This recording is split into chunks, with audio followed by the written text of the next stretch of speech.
Person of Interest is one of my favourite all-time series, and I won't bore you with a plot line, but something that happens fairly often in Person of Interest is the topic of today's Error 404 episode. And that, of course, is wiretapping. Now, for those who've never seen the show, I'm not going to give you any spoilers, and I'm just going to give you the basic information that you need to understand how this video is going to be structured. But we'll briefly cover the plot line of Person of Interest because it's important and relevant to the story that I'm about to share. Person of Interest is reliant on Harold Finch and John Reese. These two characters are important because they go around and they protect the non-relevant numbers. This comes from Finch creating the machine for the government in order to basically do mass surveillance, mass email readings, text readings, call listenings through one alleyway in order to stop and prevent terrorist attacks and acts of violent crime against the American people as a mass audience, so to speak. Finch and Reese go after the irrelevant numbers, the ones that are just one individual or two individuals that aren't relevant to national security. That's why it is an irrelevant number. And one technique that they commonly use in the show throughout it to make sure that they're either victims or perpetrators, they don't know which one they're following, to make sure that they're either one of the other and what exactly their involvement is, and then ultimately either save them or stop them.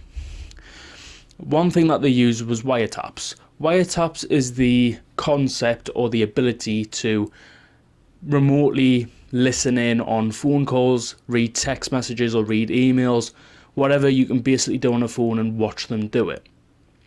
Now, this isn't like a screencast or anything, it's not like watching them live, but you can at least listen in on the phone calls and read the text messages. Now, on smartphones, a wiretap would be slightly different to something like a Nokia 3310, where you didn't have the capability to read emails as such or do any sort of browsing on apps or anything. So what I'm talking about here is the basic premise, which would be reading texts or listening on phone calls. The reason they use this technique is because it's a remote way of accessing it. It means you don't have to openly engage, and it means that you can monitor them from afar without having to directly intervene. So the way that this could be used outside of that plot line would be, say for example, you were to wiretap my phone, you could hear, if I'm having a conversation with an individual and I sound like I'm in danger, you would know I was in danger before anyone else, before I even called the police or anything. It means you would be the first to know, and you could take proactive action to prevent that particular thing from happening. Now, you're talking about an individual, but what the government did, this is the UK government, the US government, the Russian government, pretty much any government with a security agency. So in America it was the NSA, in the UK it was MI6 and MI5 that engaged in this. You can mass wiretap so many people's phones, monitor so many people's calls, emails and texts in order to see basically what Finch's machine does in Person of Interest. Filter through and be like, this was relevant, they said they were going to set a bomb off somewhere, this was non-relevant, they were just talking about their next door neighbour's dog having a shit in their garden. So that's the idea. Now, the NSA openly and flagrantly abused this law because at the time the warrant laws were very strict, but typically you need a warrant to administer a wiretap because you need probable cause. Now, the NSA didn't do this. The NSA openly monitored everyone in the way that Finch's machine does in order to pass on the relevant information. But the difference is the NSA abused that for anything.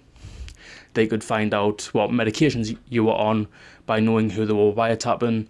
Obviously, private conversations, people have secrets, and therefore you could listen in and find out pretty much anything about a person through their texts, emails, phone calls, because not everything's hidden online.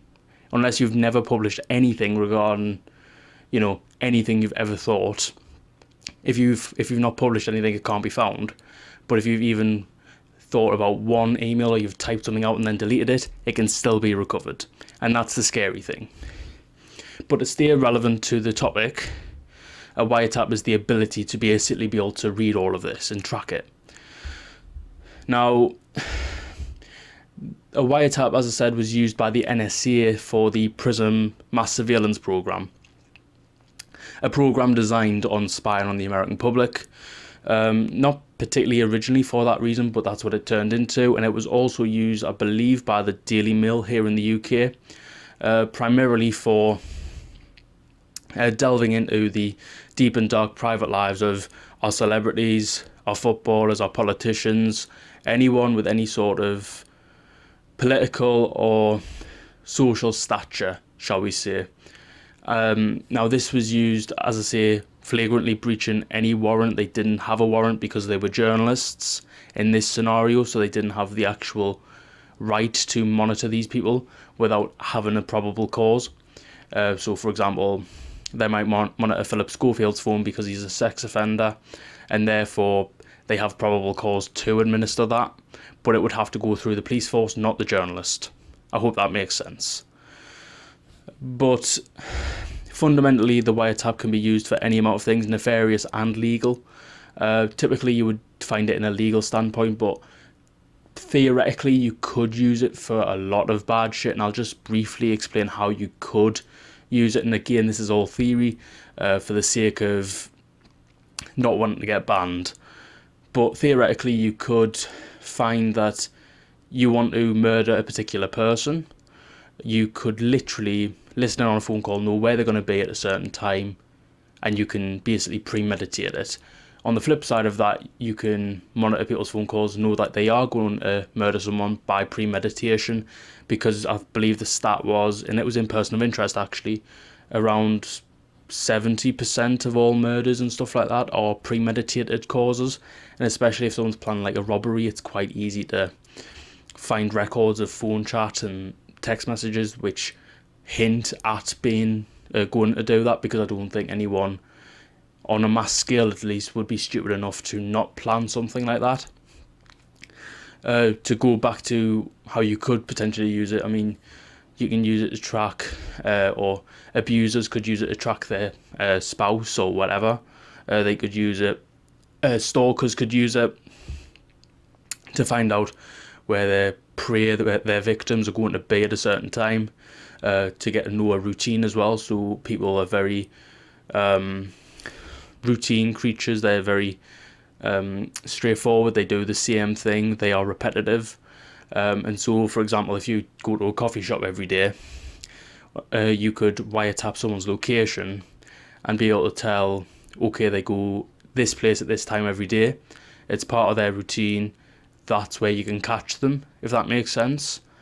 And that would be how a wiretap would be used, either for legal or illegal means. It's basically the same idea, but it's the other side of the coin. So, preventing a murder to causing a murder, from stalking someone to protecting someone from being stalked. So if you get what I mean, it's the same reasoning, just for the good and the bad. I've not really done that much research into wiretapping, but I know from what I've seen at least that it can be a very dangerous tool. I wouldn't suspect it's very hard to do, but one thing I would be wary of, so in theory, if you were to wiretap someone, it can be reversed if the person knows that they're being wiretapped, which it's one of the scary things, you don't know that you are. So the only thing I could really think of that could be a giveaway that you have been wiretapped would be if your phone starts running unbelievably slow for some reason, or if you feel like you're being watched. And you are always being watched to an extent, but as in there's no other reason for it apart from your phone. And that would be basically how you would spot it.